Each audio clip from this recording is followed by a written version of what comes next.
Les promesses de l'aube. Dans les vastes plaines du Kenya, là où le soleil peint l'horizon de teintes dorées chaque matin, vivait Tambo, un vieux éléphant solitaire. Tambo avait perdu sa famille lors d'une sécheresse brutale quelques années plus tôt. Depuis, il errait sans but, chaque pas résonnant du poids de ses souvenirs. Un jour, alors qu'il s'abreuvait lentement à une mare presque asséchée, un bruit étrange parvint à ses oreilles. Un jappement faible, presque un murmure. Curieux, Tambo leva sa trompe et suivit le son. Là, sous un buisson épineux, il trouva un petit chien famélique, blessé à la patte. Le chien le regarda sans peur, ses yeux fatigués mais confiants. Tambo s'agenouilla doucement, sans bruit, comme s'il savait qu'il venait de rencontrer quelqu'un d'important. Il porta délicatement le chien avec sa trompe, le posa sur son dos et l'emmena vers un bosquet où la terre était plus fraîche et les feuilles plus abondantes.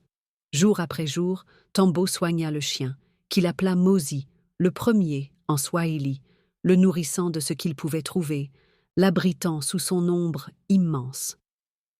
Au fil des semaines, une amitié improbable naquit. Tambo, qui n'avait plus parlé à un être vivant depuis des années, retrouvait une forme de bonheur silencieux dans la présence de Mosi.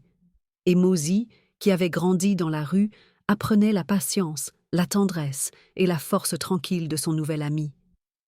Quand Tambo marchait, Mosi trottinait à ses côtés, sautant parfois sur son dos pour se reposer.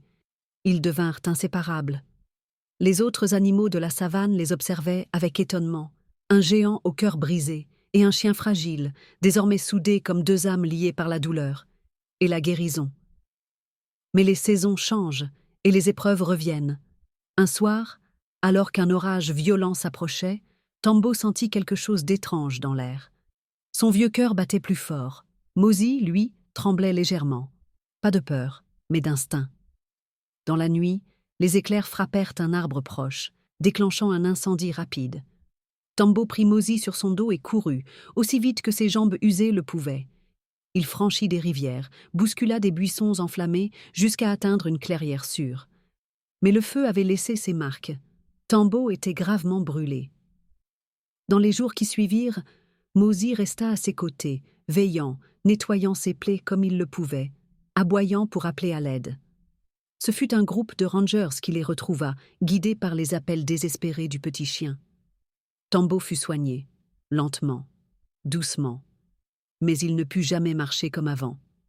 Et pourtant il souriait, car chaque matin, il ouvrait les yeux et voyait Mosi couché contre lui, les yeux pleins d'amour.